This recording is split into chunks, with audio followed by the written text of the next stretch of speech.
हर बच्चों के अंदर लिमिटलेस पोटेंशियल होते हैं। उसी कारण के लिए वो तो ज़्यादा अच्छा तरीका का शिक्षा तो डिजर्व करते हैं।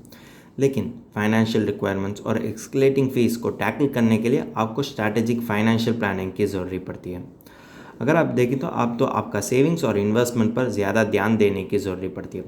और आप तो श्योर रखना चाहिए कि आपका सेविंग्स और इन्वेस्टमेंट तो अच्छा तरीके से चल रही है।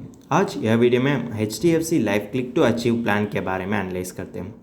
यह रिसर्च एनालिसिस आप एज इन्वेस्टर के लिए क्लैरिटी और गाइडेंस देते हैं कि आपका फाइनेंशियल नीड्स और रिक्वायरमेंट्स पर ध्यान रखकर आप तो किस तरीके से राइट इन्वेस्टमेंट प्रोडक्ट को चुन कर सकेंगे।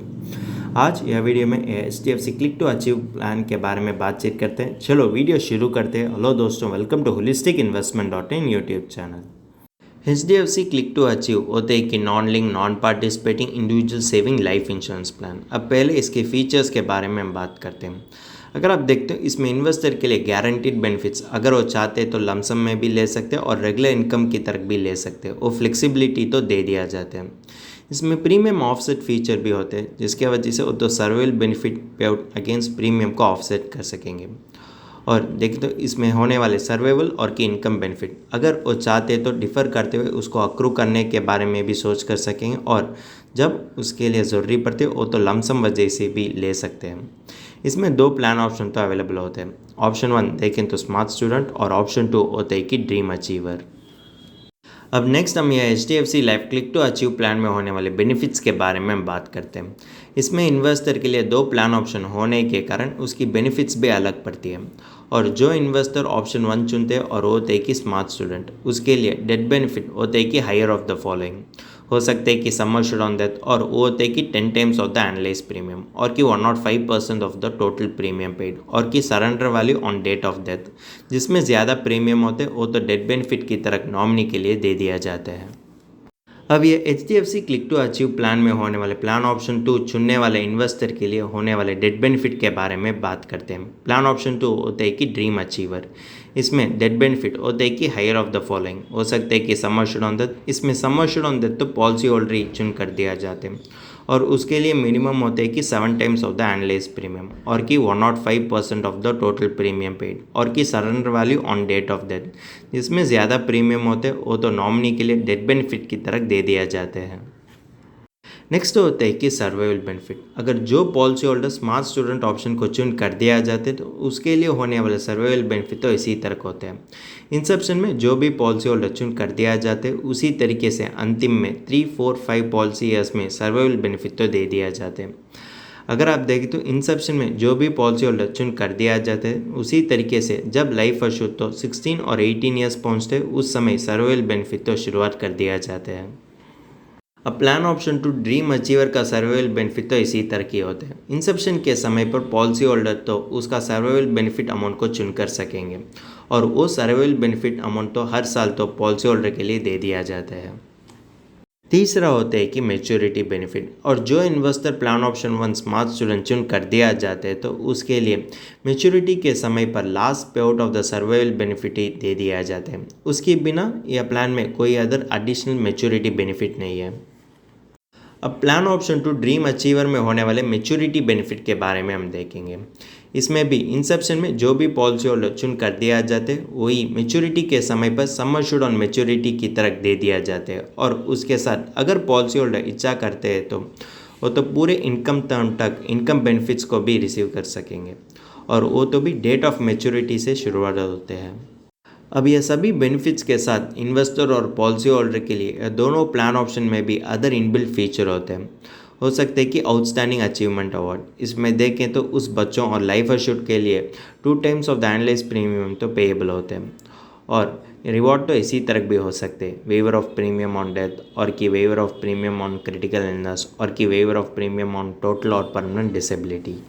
अब ऑप्शन 2 ड्रीम अचीवर चुनने वाले पॉलिसी होल्डर के लिए इसी तरह इनबिल्ट फीचर्स होते हैं। इसमें एक्स्ट्रा प्रीमियम तो पेएबल होता है, और ऑप्शन 1 की तरह इसमें भी waiver of premium on death होते हैं, waiver of premium on critical illness होते हैं, और waiver of premium on total और परमानेंट डिसेबिलिटी भी अवेलेबल होते हैं।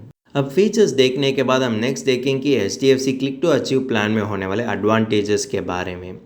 इसमें देखें तो 5 पॉलिसी ईयर्स कंप्लीट होने के बाद प्रीमियम इन्वेस्टर चाहते हैं तो कम भी कर सकेंगे। और इन्वेस्टर और पॉलिसी होल्डर जिस तरीके से चाहते उस तरीके से हो तो प्रीमियम पेमेंट फ्रीक्वेंसी और बेनिफिट फ्रीक्वेंसी को भी बदल कर सकेंगे। और इसमें पॉलिसी लोन तो अवेलेबल होते हैं और वो होते हैं कि 80% ऑफ द सरेंडर वैल्यू तक। और जो पॉलिसी होल्डर एडिशनल प्रीमियम पे कर दिया जाते हैं उसके लिए जुवेनाइल क्रिटिकल इलनेस कवर भी अवेलेबल होते हैं। अगर आपको किसी भी इन्वेस्टमेंट प्लान और इन्वेस्टमेंट व्हीकल का बैलेंस्ड व्यू पाना है तो आपको दोनों एडवांटेजेस और डिसएडवांटेजेस के बारे में जानकारी होने की ज़रूरत पड़ती है। इसी कारण के लिए अब हम देखें कि HDFC click to achieve plan में होने वाले पोटेंशियल ड्रॉबैक्स के बारे में। इसमें इंसेप्शन के समय पर पॉलिसी होल्डर जो प्लान ऑप्शन चुन कर दिया जाते वो तो बदल नहीं कर सकेंगे। इसी कारण के लिए उसके लिए बदलते हुए फाइनेंशियल सर्कमस्टेंसेस टैकल करने में यह प्लान तो उतना उपयोग नहीं कर सकेंगे। और कुछ फीचर्स अवेल करने के लिए वो तो एक्स्ट्रा प्रीमियम भी खर्च करने की ज़रूरत पड़ती है। इसी कारण के लिए वो तो फाइनेंशियल गोल्स की तरह उसका प्लान को कस्टमाइज़ करने में ज़्यादा मुश्किल पड़ सकेंगे। और जो इन्वेस्टर तो प्लान ऑप्शन 1 स्मार्ट स्टूडेंट चुन कर दिया जाते हैं उसके लिए कोई भी मैच्योरिटी बेनिफिट भी नहीं है। इसी कारण के लिए उसको फाइनेंशियल गोल्स अचीव करने में ज़्यादा तरीके से मुश्किल पड़ सकेंगे। इन्वेस्टर तो उसका फाइनेंशियल गोल्स और रिस्क अपडेट पर ध्यान रखकर एक आइडियल इन्वेस्टमेंट प्रोडक्ट चुनने की ज़रूरत पड़ती है। हमने अब तक एनालिटिकल पार्ट तक पहुंच गए। अब नेक्स्ट हम ये HDFC click to achieve plan देने वाले रिटर्न्स के बारे में एनालाइज करते हैं। अगर आप देखें तो ये HDFC click to achieve plan में आपका रिक्वायरमेंट्स पर ध्यान रखकर आपको प्लान कस्टमाइज़ करने के लिए भी फ्लेक्सिबिलिटी तो दे दिया जाता है। इसमें देखें तो सर्वाइवल बेनिफिट ही मैच्योरिटी बेनिफिट के नाम पर अगर आप चाहते हैं तो रेगुलर इनकम वजह से भी ले सकते हैं और लमसम वजह से भी ले सकते हैं। इस सेगमेंट में हम तो ये HDFC click to achieve plan देने वाले रिटर्न्स के बारे में कैलकुलेट करते हैं और ये रिटर्न्स के साथ हम अदर इन्वेस्टमेंट प्रोडक्ट देने वाले रिटर्न्स को कंपेयर करते हैं और देखें कि जो इन्वेस्टमेंट आपका इन्वेस्टमेंट पोर्टफोलियो में एक अच्छा तरीके का इन्वेस्टमेंट प्रोडक्ट हो सकेंगे। इसमें देखें तो एक आदमी होते हैं कि 35 ईयर्स ओल्ड और उन्होंने ड्रीम अचीवर ऑप्शन को चुन कर दिया जाते हैं और उसका सम अश्योर्ड होते कि 10 लाख और पॉलिसी टर्म और प्रीमियम पेइंग टर्म होते कि 15 ईयर्स और एनुअल प्रीमियम होते कि 1 लाख। अगर देख लो इसमें पॉलिसी होल्डर तो लमसम बेनिफिट को चुन कर दिया जाता है। इसी कारण के लिए इसके लिए कोई भी सर्वाइवल बेनिफिट नहीं होते हैं। अब यह इन्वेस्टर का फाइनल मेच्योरिटी वैल्यू होते कि 24,05,585 रुपीज़ और इसका IRR होते कि 5.70%। इसमें इन्वेस्टर का सर्वाइवल बेनिफिट भी डिफ़र कर दिया जाते फिर भी इसकी IRR तो इन्फ्लेशन से भी कम पड़ती है। इसी कारण के लिए इन्वेस्टर के लिए उसका फाइनेंशियल गोल्स अचीव करने में यह HDFC click to achieve plan तो एक आइडियल इन्वेस्टमेंट प्रोडक्ट नहीं होते।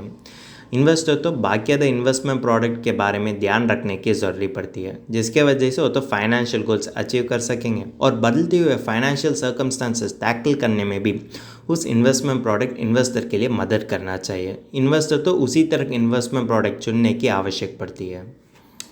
HDFC click to achieve plan में सभी बेनिफिट्स तो कस्टमाइजेबल होते हैं फिर भी यह देने वाले रिटर्न्स तो इन्वेस्टर के लिए उतना प्रॉमिसिंग नहीं होते।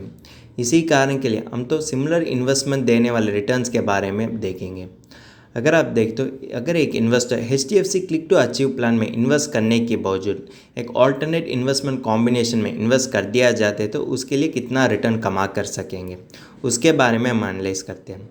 अगर आप देखें तो HDFC क्लिक टू अचीव तो इन्वेस्टर के लिए लाइफ इंश्योरेंस भी देने के कारण हम तो लाइफ इंश्योरेंस के लिए भी सेपरेट फंड्स अलोकेट करने की ज़रूरत पड़ती है।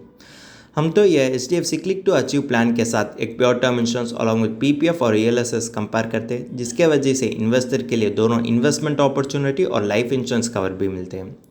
इसमें हम अर्लियर इलस्ट्रेशन की तरह हम अज्यूम करते हैं। इसमें इन्वेस्टर तो 10 लाख सम अश्योर्ड के लिए वो तो 5,000 रुपीज़ पर एनम खर्च करने की ज़रूरत पड़ती है। इसमें भी इन्वेस्टर का पॉलिसी टर्म और प्रीमियम पेइंग टर्म होते कि 15 ईयर्स। अर्लियर इलस्ट्रेशन में देखें तो इन्वेस्टर खर्च करने वाले प्रीमियम होते कि 1 लाख। इसी कारण के लिए वो तो बैलेंस 95,000 वो तो इन्वेस्टमेंट के लिए उपयोग कर सकेंगे। जब इन्वेस्टर इन्वेस्टमेंट व्हीकल चुन कर दिया जाते वो तो टाइम हॉरिजन और मोस्ट इम्पॉर्टेंटली उसका रिस्क अपडेट पर ध्यान रखकर चुनना चाहिए। इन्वेस्टर्स जिसके लिए हाई रिस्क प्रोफाइल होते वो तो इक्विटी इंस्ट्रूमेंट्स में इन्वेस्ट कर सकेंगे। इन्वेस्टर जिसके लिए रिस्क अवर्स इन्वेस्टमेंट प्रोफाइल होते वो तो डेब्ट में इन्वेस्ट करने की ज़रूरत पड़ती है। इन्वेस्टर तो उसका रिस्क अपडेट और टाइम हॉरिजन पर ध्यान रखकर वो तो इन्वेस्टमेंट ऑप्शन को चुनना चाहिए। पीपीएफ अकाउंट तो डेब्ट रिलेटेड इंस्ट्रूमेंट्स को रिप्रेजेंट करते हैं और ईएलएसएस तो इक्विटी रिलेटेड एसेट क्लास को रिप्रेजेंट करते हैं। अगर आप देखें तो जो इन्वेस्टर पीपीएफ अकाउंट में इन्वेस्ट कर दिया जाते हैं उसके लिए होने वाले फाइनल मेच्योरिटी वैल्यू होते कि 25.76 लाख। अगर एक इन्वेस्टर एक pure term insurance along with PPF combo चुन कर दिया जाते तो उसके लिए होने वाले आईआरआर होते कि 6.51%। अगर जो इन्वेस्टर ईएलएसएस में इन्वेस्ट कर दिया जाते वो तो कैपिटल गेन टैक्स देने की ज़रूरी पड़ती है। आपके जानकारी के लिए टैक्स कैलकुलेशन भी नीचे दिया गया है। और जो इन्वेस्टर ईएलएसएस में इन्वेस्ट कर दिया जाते हैं उसके लिए होने वाले पोस्ट टैक्स मैच्योरिटी वैल्यू होते कि 37.22 लाख।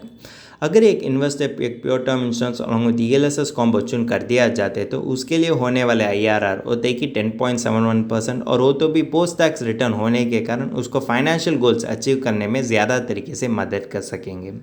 यह आईआरआर एनालिसिस तो आपको यही जानकारी देते हैं कि अगर आप लाइफ गोल्स के लिए सेपरेटली इन्वेस्ट कर दिया जाते हो और लाइफ इंश्योरेंस के लिए सेपरेटली इन्वेस्ट कर दिया जाते तो आप तो आसानी से इन्फ्लेशन बीटिंग रिटर्न्स कमा कर सकेंगे। हमने अब तक HDFC life click to achieve plan के बारे में सारे विषय तो बातचीत कर दिया जाते हैं। अब समय आ गया कि इसका फाइनल वर्डिक्ट देखने के लिए। अगर आप देखें तो जब इन्वेस्टर का टाइम फ्रेम 3 to 4 ईयर्स तक होते वो तो फाइनेंशियल रिक्वायरमेंट्स पर ध्यान रखकर उस प्लान को वो तो कस्टमाइज भी कर सकेंगे, वो तो लमसम इन्वेस्टमेंट भी कर सकेंगे। अगर आप देखें तो ये तो HDFC life click to achieve plan देने वाले एक एडेड एडवांटेज होते हैं। लेकिन उसकी बावजूद HDFC life click to achieve plan तो बाकी other traditional life insurance policy की तरह ही होते हैं जो इन्वेस्टर के लिए मॉडरेट रिटर्न ही कमा कर सकेंगे। कारण होते हैं कि इसमें होने वाले चार्जेस जिसके वजह से इन्वेस्टर के लिए इन्फ्लेशन से भी कम रिटर्न देने के कारण उसको फाइनेंशियल गोल्स अचीव करने में ज़्यादा कठिन लगती है। इन्वेस्टर के लिए ये तो एक तरीके से एडिक्वेट लाइफ कवर भी नहीं देते और दूसरे तरीके से उसको फाइनेंशियल गोल्स अचीव करने में भी ये तो उतना मदद नहीं कर सकेंगे। अगर इन्वेस्टर के लिए लाइफ इंश्योरेंस के बारे में किसी भी मदद होना है तो वो तो pure term life insurance policy को खरीद कर सकेंगे जिसके वजह से वो तो कम प्रीमियम खर्च करते हुए उसके लिए हाई कवरेज भी मिलते हैं। और इन्वेस्टमेंट गोल्स के लिए वो तो डेब्ट और ईएलएसएस में भी इन्वेस्ट कर सकेंगे जिसके वजह से उसको फाइनेंशियल गोल्स अचीव करने में ये तो ज़्यादा तरीके से मदद कर सकेंगे। लाइफ गोल्स के लिए वो तो डाइवर्सिफाइड इन्वेस्टमेंट पोर्टफोलियो रखने की ज़रूरी पड़ती है जो उसके लिए फाइनेंशियल गोल्स अचीव करने में ज़्यादा तरीके से मदद कर सकेंगे। अगर इन्वेस्टर के लिए इसके बारे में कोई भी संदेह है तो वो तो फाइनेंशियल प्लानर की अप्रोच कर सकेंगे जो उसके लिए गाइडेंस दे सकते हैं कि वो तो किस तरीके से उसका फाइनेंशियल गोल्स अचीव कर सकेंगे और किस तरीके का इन्वेस्टमेंट पोर्टफोलियो वो तो बनना चाहिए। अगर तुमको इस टॉपिक में और कोई अदर फाइनेंस और इन्वेस्टमेंट रिलेटेड टॉपिक में संदेह है तो हमारा फाइनेंशियल एक्सपर्ट के साथ अपॉइंटमेंट बुक कर सकता है। अपॉइंटमेंट का लिंक डिस्क्रिप्शन में दिया गया है। और फिर इन्वेस्टमेंट के बारे में और फाइनेंस के बारे में तुमको ज़्यादा बताना चाहिए तो हमारा लाइव वेबिनार अटेंड कर दीजिए। वेबिनार का लिंक भी डिस्क्रिप्शन में दिया गया है। वेबिनार एब्सोल्युटली फ्री है। इस वीडियो तुमको पसंद है तो लाइक कर दीजिए, फ्रेंड्स के साथ शेयर कर दीजिए और ज़रूर सब्सक्राइब कर दीजिए। धन्यवाद।